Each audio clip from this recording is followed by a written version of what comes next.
আসসালামু আলাইকুম। আমি আজকে আপনাদের সম্মুখে হাজির হয়েছি একটি বিষয়ের অবতারণা করার জন্য।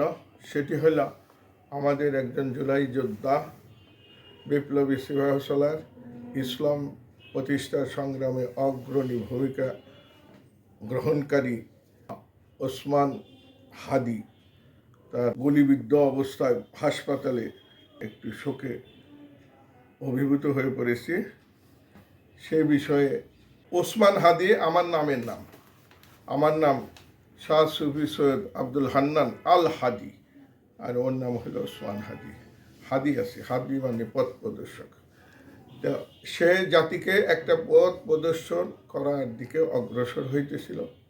তার সঙ্গী সাথীরা বিচ্ছিন্ন হয়ে গেছে। রাজনৈতিক দলগুলা তাকে সহযোগিতা প্রদান করেনি, কোনো দলই তাকে সাদরে গ্রহণ করেনি। সে একাই মাঠের যোদ্ধা হিসাবে, ইসলামের খেদমতগার সিপাহসালার হিসাবে মাঠে অবতীর্ণ হয়েছিল। তার মুখে স্লোগান ছিল নারায়ে তাকবীর, আল্লাহু আকবার। এই বলিষ্ঠ স্লোগান নিয়ে সে মাঠ কাঁপিয়ে বেরিয়েছে একাই। আমরা তার সাফল্য কামনা করতেছিলাম। এই সময় কুচক্রী, রাষ্ট্রের কুচক্রী মহল এবং বিদেশি কিছু সমর্থন পুষ্ট অর্থগৃদ্র লোভী সুচতুর মহল, তারা তাকে তার রাস্তায় থেকে বিদায় করার জন্য এই গুলি বর্ষণ করেছে। পর্যন্ত বিদ্ধ করেছেন, তার নাম আমরা জানি ফয়সাল করিম। তার রাজনৈতিক পরিচিতি হলো সে ছাত্রলীগের একজন নেতা ছিল, সহসভাপতি পর্যায়ের নেতা ছিল।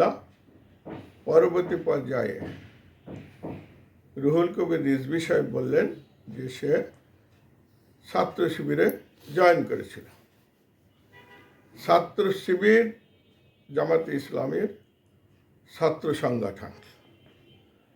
কাজেই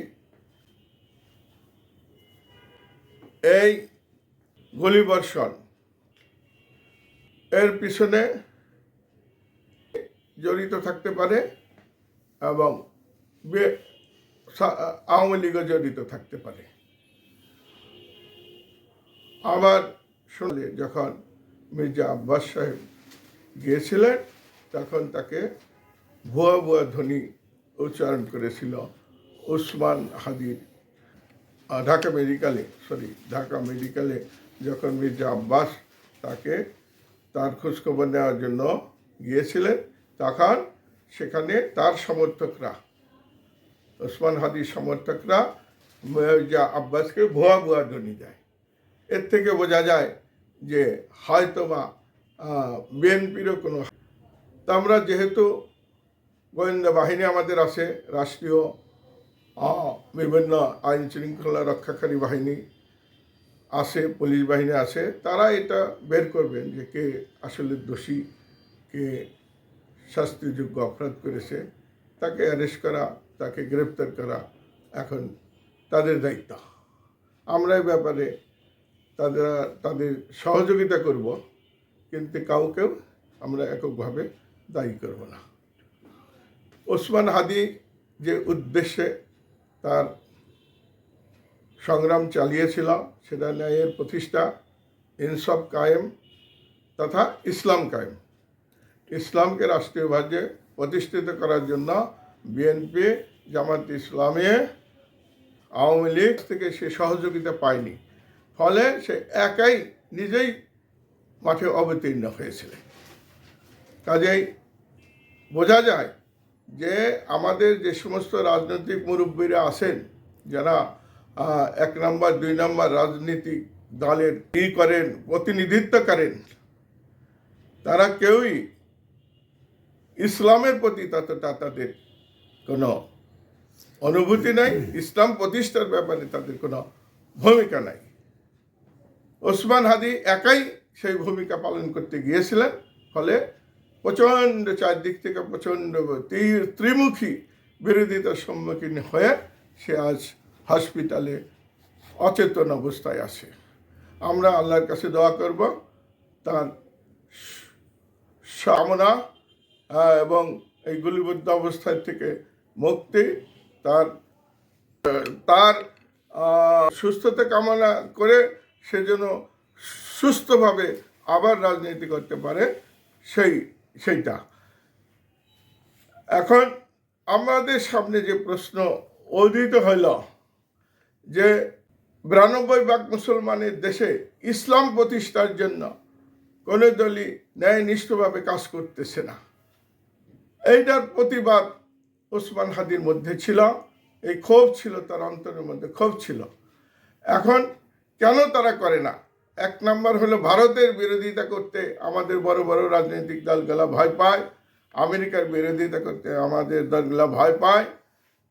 কিন্তু এখন তো আমেরিকা কলোনাইজেশনের দিকে অগ্রসর হচ্ছে, আমাদের কলোনি বানাবে, মিডল ইস্টে কলোনি বানাবে, সে ল্যাটিন আমেরিকায় কলোনি বানাতে চাচ্ছে, আর কানাডা দখল করতে চাচ্ছে, আইসল্যান্ড দখল করতে চাচ্ছে আমেরিকা। কাজেই আমেরিকার বিরুদ্ধে, এই কলোনাইজেশনের বিরুদ্ধে আমাদের রাজনীতিবিদদের, শীর্ষস্থানীয় রাজনৈতিক দলগুলার বক্তব্য রাখা উচিত, সোচ্চার হওয়া উচিত। তারা কি এটা দেখে নাই যে আমরা পাক ভারতের মুসলমান হিন্দুরা মেলা ব্রিটিশকে 190 বছর পর্যন্ত সংগ্রাম করে বিদায়িত করেছি। কাজে আমরা আরেকটা কলোনাইজেশনের মধ্যে ঢুকতে চাই না, চাব না। কিন্তু আমাদের নেতৃবৃন্দ যদি সেই লর্ড মির্জাফর এবং রাজদুল্লভ, জগৎ শেঠ, উমিচাঁদ এদের ভূমিকা অবলম্বন করে, তাহলে জনগণ বসে থাকবে না, জনগণ তাদের সংগ্রাম চালিয়ে যাবে। এই সমস্ত নেতৃবৃন্দকে পাশ কাটিয়ে জনগণ আর একটি বিপ্লব ঘটাতে পারে, যেমন গত আগস্ট বিপ্লব ঘটিয়েছে। ভবিষ্যতে এরকম বিপ্লব ঘটে। কাজে আমি হুঁশিয়ার করে দেব রাজনীতিবিদদের, আপনারা সঠিক পথে চলেন, ইসলামের পথে চলেন, মুসলমানের পথে চলেন এবং আল্লাহর সাহায্যে চলেন। বিদেশি সাহায্য সাময়িক, মুনাফিকি বর্জন করেন, দেশপ্রেমিকতা অবলম্বন করেন, নিশ্চয়ই আল্লাহ আমাদের বিজয় দিবে। এখন আরেকটি কথা আমি এখানে বলতে চাই যে সারা বিশ্বব্যাপী ইসলামের একটা বিজয়ের সূচনা হয়েছে, কারণ ইসলামী খেলাফত বিগত 100 বছর যাবৎ অনুপস্থিত।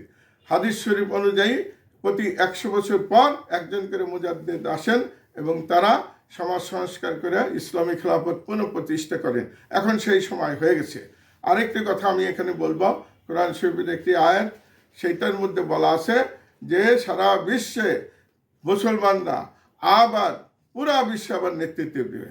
হজরত ওমর, হজরত আবু বকর, হজরত আলী, মুয়াবিয়া এদের নেতৃত্বে যে ইসলামী সাম্রাজ্য প্রতিষ্ঠা হয়েছিল, উমাইয়া বা আব্বাস আমলে, তারা অর্ধেক পৃথিবী শাসন করতে পেরেছিল।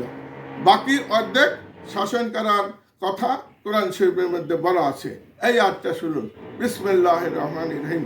ওয়াল্লাযী আরসালা রাসূলাহু বিল হুদা ওয়া দীনিল হক লিইয়ুযহিরাহু আলাদ দীনি কুল্লিহি। এই আয়াতের মধ্যে আর একটা কবিরের মধ্যে আল্লাহ পাক বলতেছেন যে আমার রসুলকে আমি সৎ ধর্ম দিয়া এবং সঠিক পথ নির্দেশনা দিয়ে প্রেরণ করেছি। সে সারা পৃথিবীর মধ্যে সমস্ত মতবাদ, সমস্ত পথ, সমস্ত ইজমের বিরুদ্ধে ইসলামকে বিজয়ী করবেন। কাজেই এই তার সূচনা এখন শুরু হয়ে গেছে। সারা বিশ্বের প্রতিটা ঘরে ঘরে, প্রতিটা নগরে বন্দরে, প্রতিটা জায়গায়, প্রতিটা মানুষের কাছে ইসলামের দাওয়াত পৌঁছবে এবং প্রতিটা মানুষ ইসলাম গ্রহণ করবে। ইসলাম ব্যতীত করে ধর্ম আর ভবিষ্যতে থাকবে না।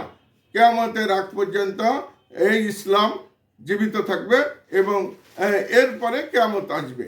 কাজেই আরও 500 বছর, 1000 বছর পর্যন্ত ইসলাম শাসন করবে। কাজেই সেই সুযোগের জন্য আপনারা বর্তমানের আরাম আয়েশ বিসর্জন দেন, আল্লাহর উপর ভরসা করেন, আল্লাহর উপরে আল্লাহর সাহায্য চান, আল্লাহ নিশ্চয়ই বিজয় দিবেন। আল্লাহ পৃথিবীকে, বিশ্বজগৎকে বলতেছেন যে একটি মাছির দানার সমানও না। কাজেই বৃহত্তর যে 4টা পরাশক্তি আছে, তারা আল্লাহর কাছে একটা মাছির দানার 4 ভাগের 1 ভাগও না। কাজে আল্লাহ যখন বিজয় দিবেন তখন মুসলমানরা বিজয় লাভ করবে। খেলাফত অর্জন হবে, মুসলমানদের শাসন কায়েম হবে। সেই আশায় আমরা রয়ে গেলাম। ও আখির দাওয়ানা আলহামদুলিল্লাহি রাব্বিল আলামিন।